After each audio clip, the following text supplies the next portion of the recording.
Olá para todos, este é mais um vídeo da sequência de vídeos com o prefixo importante.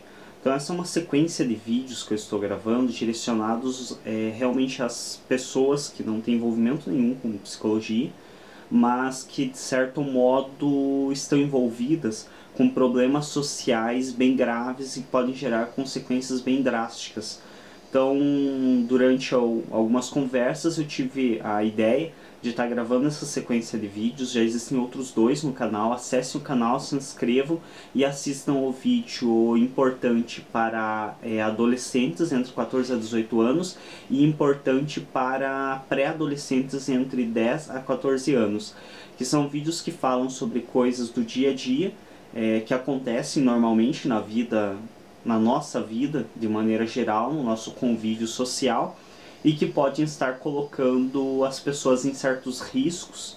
Então, esses vídeos eles têm a intenção de realmente estar expondo esses riscos, estar expondo as possíveis consequências desses riscos e estar tentando conscientizar as pessoas de como amenizar as possibilidades disso acontecer.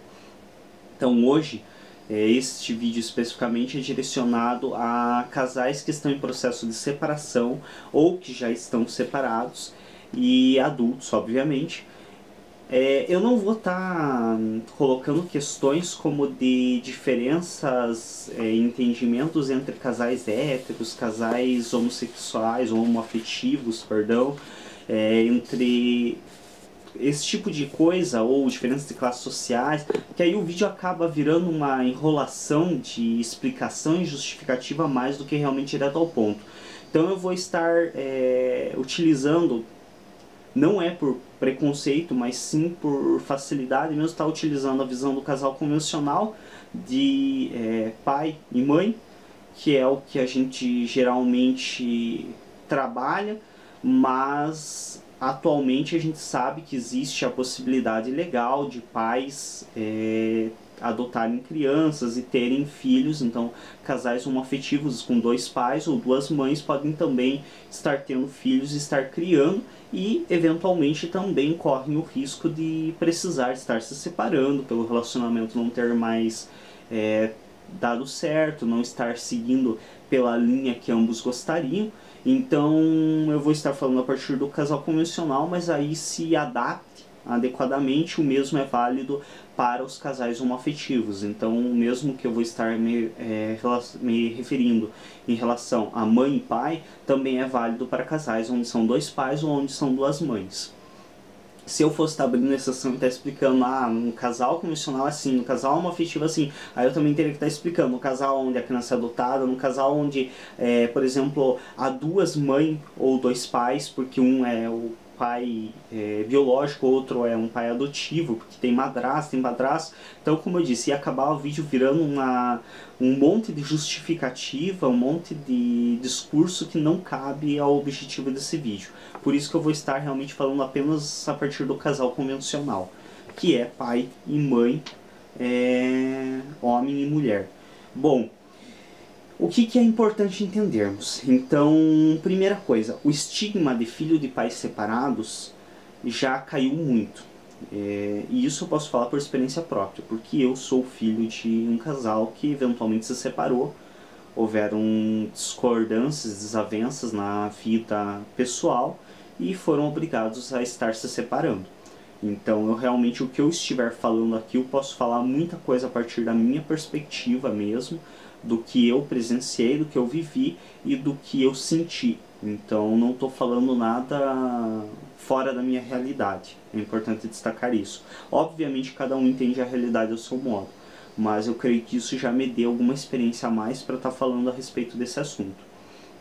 Então, a primeira coisa importante de se entender é que o estigma de filho de pais separados já caiu muito, porque existia uma época aí do decorrer do nosso desenvolvimento da sociedade que filhos de pais separados sofriam muito com preconceito, com discriminação, como é o caso hoje de muitos filhos, inclusive de casais homoafetivos, que infelizmente é aquela velha história: o ser humano perde preconceito quando a coisa começa a virar comum a ele, mas logo que surge uma coisa nova, já também desfere aí preconceitos, muitas vezes completamente desconhecidos e descabidos, nem sabe sobre o que está falando.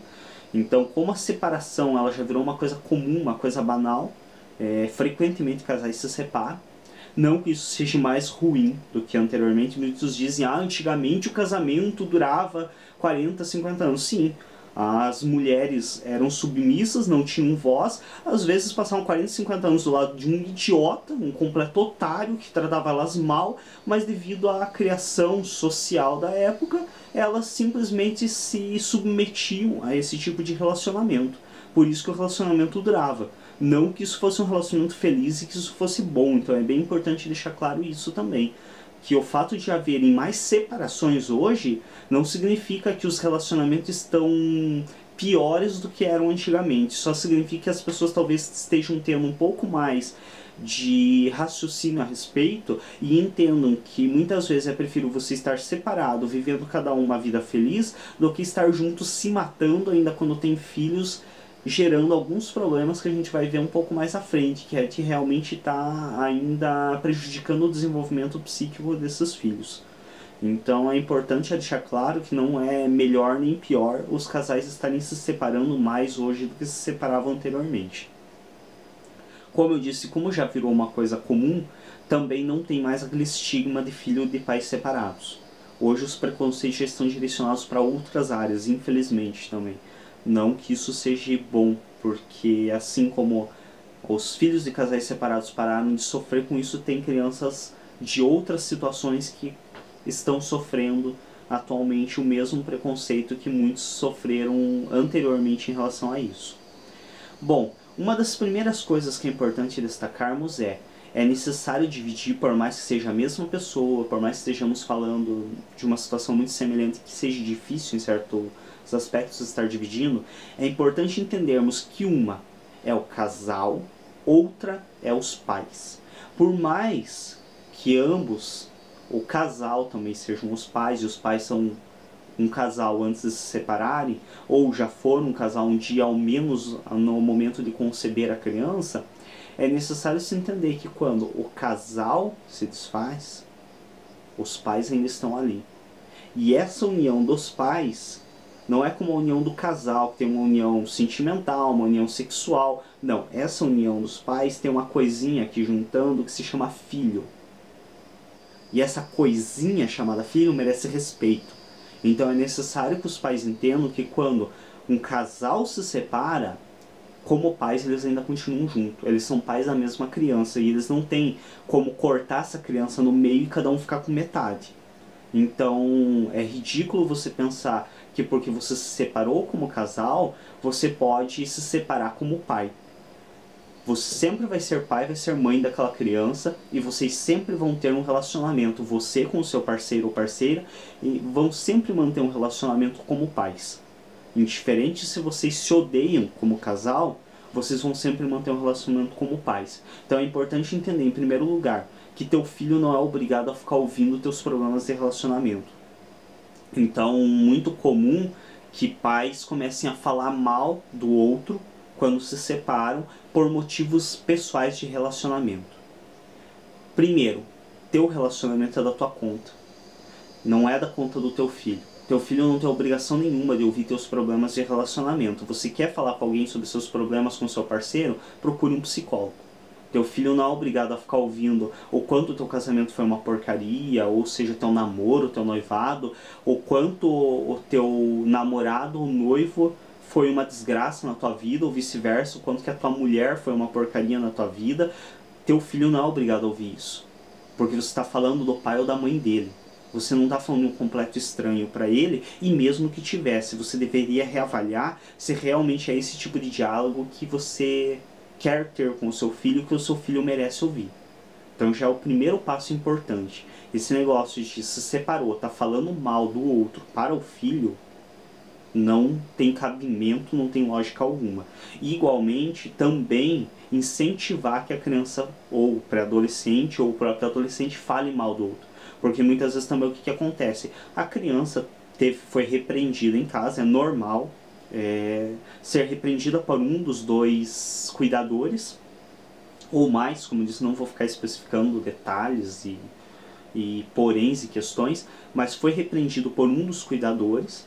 E é natural, a criança ela é, de certo modo, muito psicótica, muito mais psicótica do que neurótica em geral no seu início ali na infância. Por quê? Porque o que acontece? Ela tem um id muito forte e um ego e superego pouco desenvolvido. Eu provavelmente vou estar gravando um outro vídeo aí na área já mais de psicologia mesmo, e não direcionada para um público tão geral, sobre as estruturas do id, ego e superego. Então o que ocorre? As estruturas psicológicas já tem vídeo para quem quiser assistir no canal. O que acontece? A criança ela é muito impulsiva. Então ela ama e odeia na mesma proporção em instantes. É uma comparação bem cruel e sei que muita gente não vai gostar dessa comparação, mas é uma comparação que realmente reflete um pouco da forma que a criança age, que é como os cães agem com seus donos. Então o que acontece? O cão ele vem te agradando, você às vezes trata ele mal, ele sai, fica meio chateado por alguns segundos e logo volta. Por quê? Porque é uma questão impulsiva. E a criança tem muito dessa impulsividade de início. Então ela realmente, quanto mais nova, mais impulsiva ela é. Então ela realmente ama e odeia em proporções quase idênticas e numa facilidade, numa velocidade incrível. Então o que acontece? Ela foi repreendida por um dos cuidadores por causa de alguma coisa, ou ela não ganhou um brinquedo que queria, ou ela fez algo que está fora dos padrões daquele cuidador e aquele cuidador a repreendeu, e isso entenda-se repreensão aqui, que não estou falando em agressões que são impensáveis, e nem mesmo em disciplinaridade, como aquela história de deixar no encanto pensando a respeito, que eu também tenho muita contrariedade a respeito desse tipo de situação, mas não vem ao caso. Enfim, qualquer tipo de repreensão que essa criança recebeu vai despertar nela momentaneamente uma certa raiva daquele cuidador, realmente um ódio, uma raiva. Pode ser momentânea, ela mais tarde vai esquecer disso, até mesmo porque a sobrevivência dela depende de que ela esqueça rapidamente dessa raiva. Do contrário, seria difícil ela ter uma relação com seus cuidadores, já que a criança vai ser repreendida constantemente, afinal é a única forma também de se garantir a saúde e a vida dela. Se não repreendêssemos uma criança quando ela corre pela casa com uma faca, sabemos que o resultado disso seriam possivelmente bem drásticos. Então o que acontece? Essa criança ela é repreendida por um dos cuidadores e, coincidentemente, muitas vezes é uma situação onde logo em seguida ela vai ficar com o outro cuidador. Então aí é independente, depende de cada caso, se é guarda compartilhada, lembrando que eu estou aqui me especificando somente a casais separados. Então eu não estou falando de casais convencionais que não mantêm seu relacionamento, e sim casais que já entraram em um processo de separação ou já estão separados há algum tempo. Então o que ocorre? Seja por guarda compartilhada, ou seja porque vai passar o final de semana com outro cuidador, seja como for, o que acontece? A criança ela recebe essa repreensão do cuidador e logo em seguida ela vai passar um tempo com o outro cuidador. E aí é óbvio, ela está com raiva de ter sido repreendida, ela muitas vezes não ganhou o brinquedo que ela queria, então ela está com um certo ódio momentâneo. E é natural que ela fale mal do outro cuidador. Isso é uma coisa comum à criança, porque ela quer se expressar, ela quer demonstrar o quanto ela está com raiva.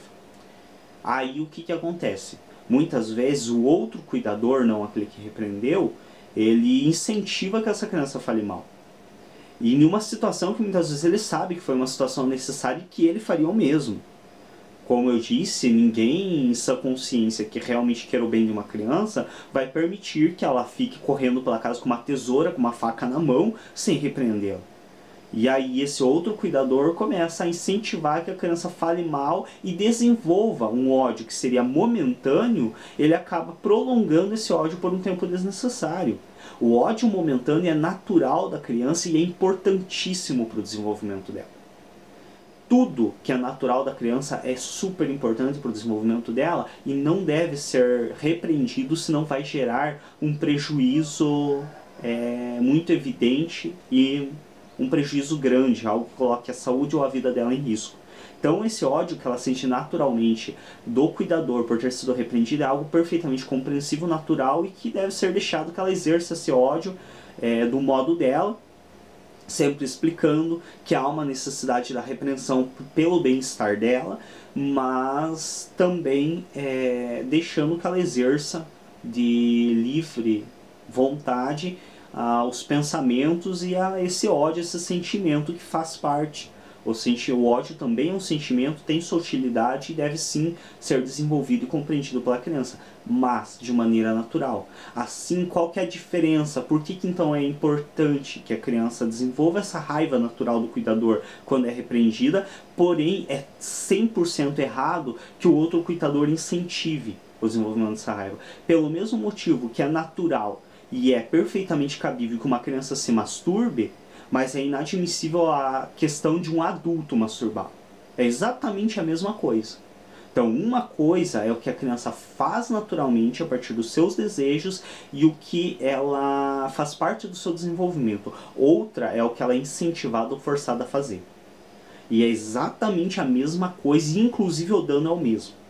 Não é uma hipocrisia achar que, por exemplo, o dano de você estar incentivando essa criança a desenvolver ódio do outro cuidador é menor do que o dano de você estar molestando ela sexualmente. Não, não é menor. Ambos podem gerar danos gravíssimos para o futuro dessa criança.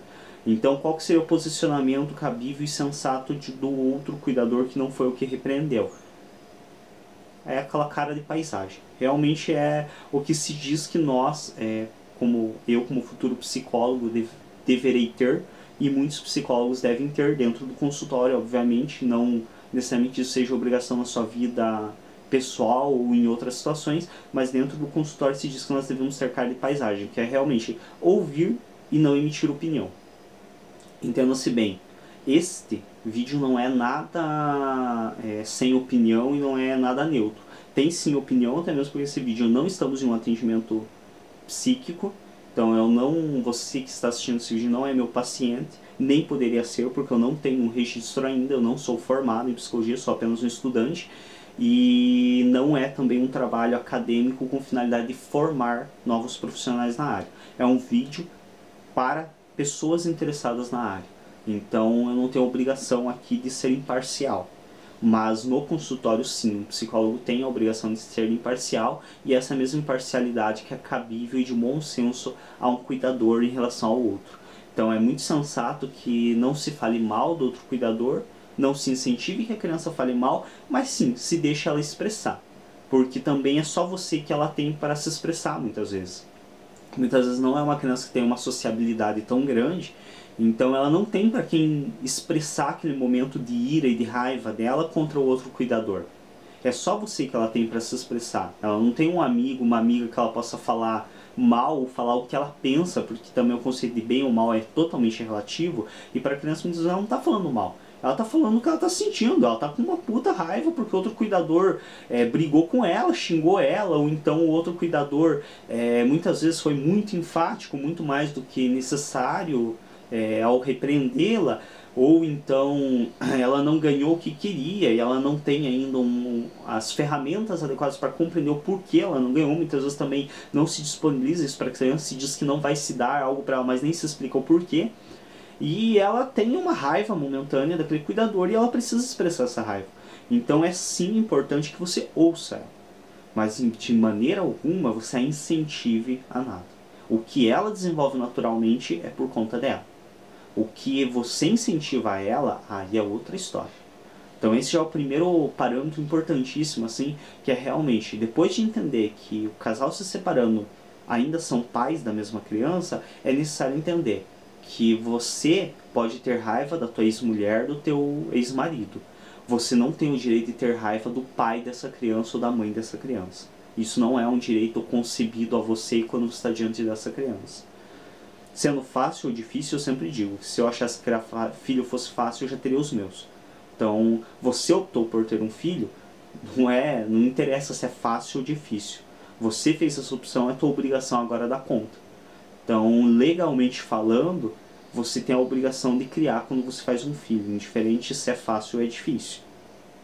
Psicologicamente falando, se você fez, sendo bem existencialista aqui, se você fez a opção também por ter um filho, é porque você tinha consciência do que estava fazendo e agora você tem que dar conta dos resultados do que você optou.